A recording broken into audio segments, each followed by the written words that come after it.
Bonjour à tous et bienvenue sur la chaîne. Aujourd'hui, je vais vous montrer les substrats que j'utilise pour la culture de mes bonsaïs.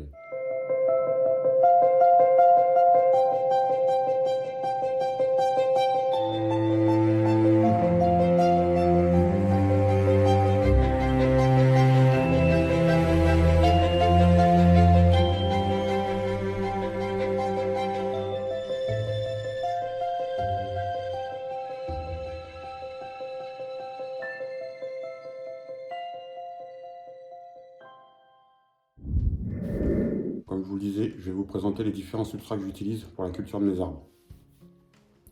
Donc vous allez voir, c'est des substrats que l'on peut trouver assez facilement dans toutes les jardineries que vous pouvez avoir au coin de votre rue et pour tout type d'arbres. Tous mes arbres, essentiellement mes feuillus, j'ai quelques pins, sont cultivés dedans, tout le monde se porte bien. Donc je vais vous montrer ça. J'ai préparé mon petit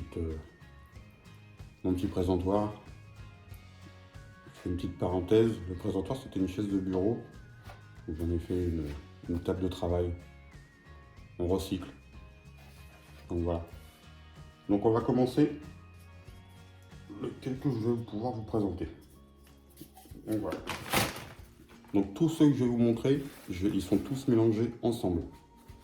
C'est un mix, je ne fais pas 1 plus 1, c'est tout le substrat que vous allez voir. Au moment où je fais mes mélanges, ils sont tous mélangés ensemble. Donc le premier que je peux vous présenter, vous avez la perlite. C'est assez léger. Comme on peut le voir, c'est drainant pour l'aération du sol. Ça coûte pas bien cher. Et ce sac-là, il y a un petit moment que je l'ai, donc du fait qu'on mélange avec d'autres substrats, un sachet comme ça peut vous faire un petit paquet de temps, des sachets de 5 litres. Si on lit un petit peu, la perlite est un minéral blanc d'origine volcanique, très poreux et léger, facile à utiliser, idéal pour les semis et les bouturages. Si vous voulez faire des semis et des bouturages, vous pouvez faire que de la perlite pure. Dans les petits godets, c'est la perlite pure que vous pouvez mettre. Et il a un très fort, il retient beaucoup d'eau. Il allège les terreaux, assure l'aération, drainant. Sa haute porosité retient l'eau et sert de réserve en la rendant disponible aux plantes. Et en surface, si vous mettez que de la perlite en surface, il réfléchit très bien la lumière et protège les plantes contre les températures élevées, avec sûrement l'effet de réverbération, un peu comme le principe de la neige.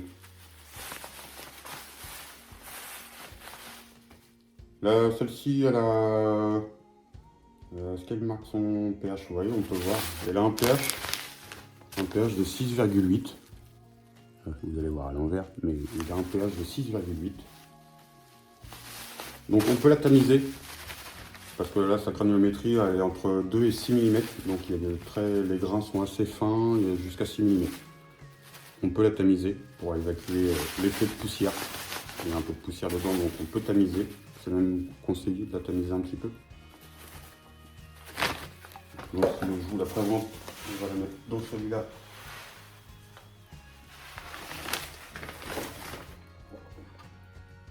Vous voyez, c'est assez...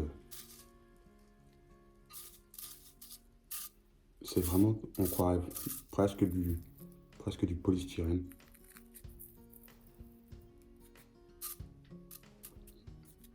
Donc ça c'est très bon pour la petite granulométrie, pour le développement des radicelles.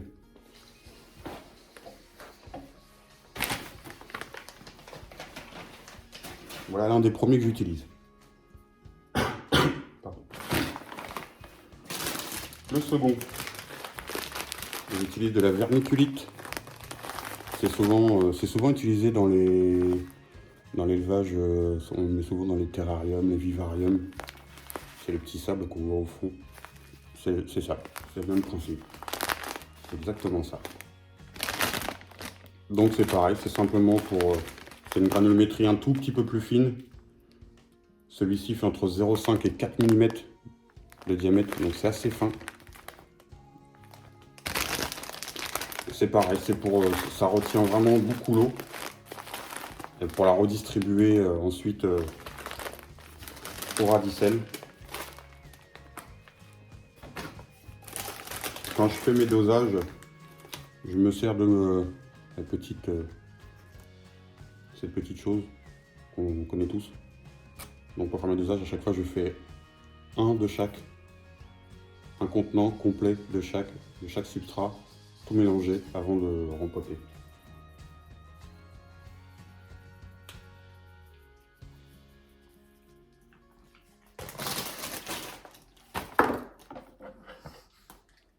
Donc vous voyez, c'est assez fin. Ça, vous êtes pas obligé de le tamiser. Moi, je le tamise pas, ça. C'est tellement fin que je le tamise pas. Je m'en sers surtout, c'est pour la rétention d'eau qu'il fait après. Il conserve vraiment bien l'humidité. Autre chose, j'utilise ce type. Alors ça, j'ai trouvé ça chez un célèbre fabricant de meubles suédois. Souvent en bas, il y a souvent une petite partie jardinerie. Et quand j'ai vu la granulométrie, ça fait un peu roche volcanique.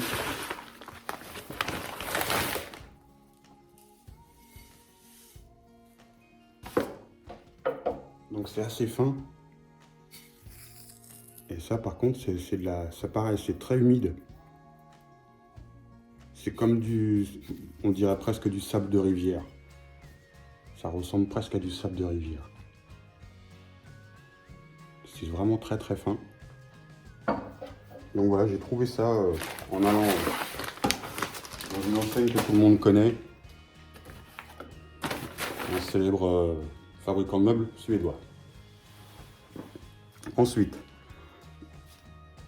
donc ça c'est les trois que je viens de vous montrer, c'est pour la partie comment je pourrais vous dire, c'est ce qui va servir à diviser les radicelles à chaque fois.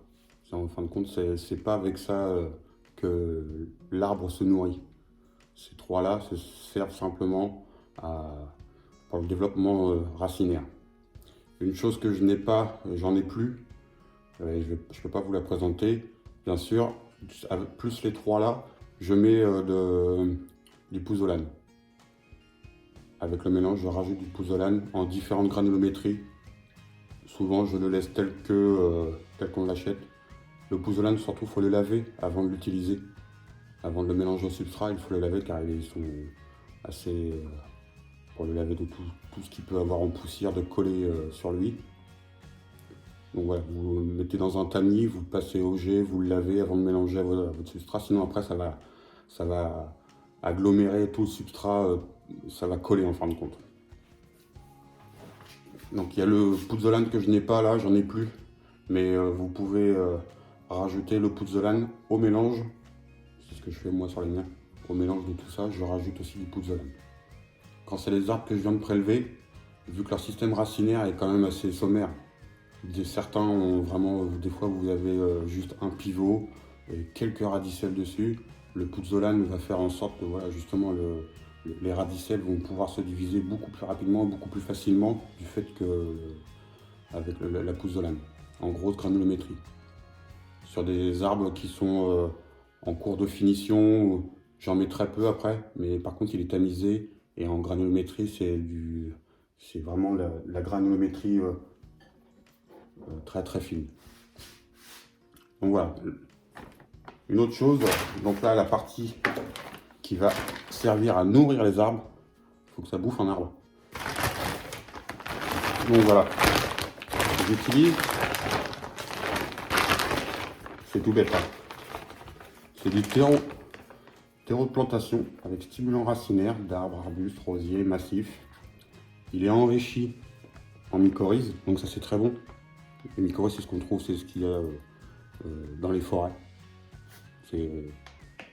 C'est pour ça que souvent quand on prélève des yamas, faut conserver une partie du substrat, car dans le substrat il y a une partie, il y a les mycorhizes qui sont avec. Il faut les conserver, il ne faut pas laver le système racinaire. Au fur et à mesure du temps, la mycorhize va se développer de plus en plus et à chaque fois, dans les différents rempotages, vous pourrez supprimer de plus en plus le substrat. Mais il y aura toujours une partie de mycorhize qui restera sur les radicelles et elle continuera à se développer. Donc celui-ci, il est déjà enrichi en mycorhize. Si je lis un petit peu, celui-ci a un pH de 6,6.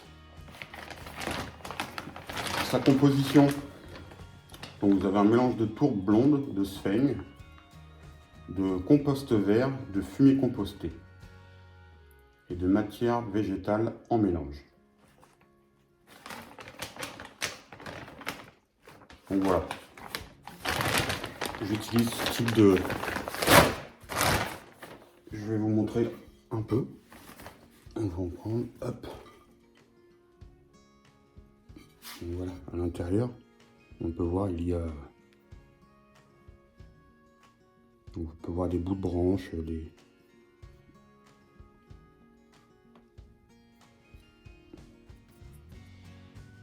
Donc voilà, c'est avec ça que l'arbre se nourrit. Ce n'est pas avec des cailloux. Les oligos, il y a tout ce qu'il faut dedans. Et j'en mets un autre.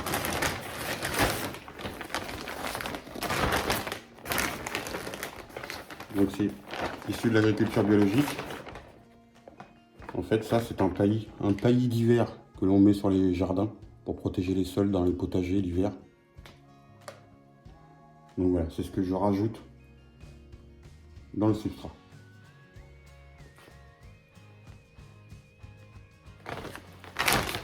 On met un petit peu.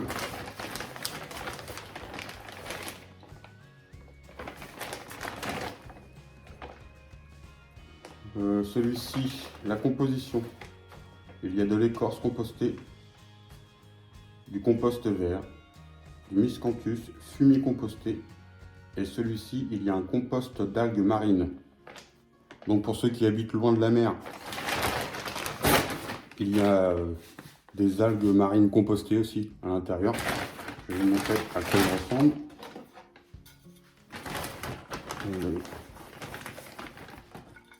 Vous allez voir, elle est beaucoup plus noire. Non, il est beaucoup plus noir, donc il est sûrement beaucoup plus enrichi. On peut voir encore, vous voyez, il y a même des blocs d'écorce. Donc si je vous montre avec l'autre, on peut voir un peu la différence. Il y en a un qui est beaucoup plus noir, donc beaucoup plus enrichi. Et il y a d'autres éléments à l'intérieur. Donc ça, ces deux-là mélangés. Donc l'apport organique pour les arbres est très bon. Donc voilà. Et pour ceux qui habitent au pied de la mer, comme moi un peu, enfin je suis pas très loin de la mer, ce que vous pouvez faire aussi, c'est quand vous faites une petite balade sur la plage et que la marée est basse, aller chercher quelques algues. Vous les coupez en morceaux et vous pouvez les mélanger à votre substrat. Ou alors pour 1 kg d'algues et un bon kilo d'algues mélangé à 1,5 litre, 2 litres d'eau, vous laissez macérer quelques jours, pas au soleil, à l'ombre dans un endroit, en 2-3 jours, et ça va vous faire un engrais coup de fouet, quelque chose de bien.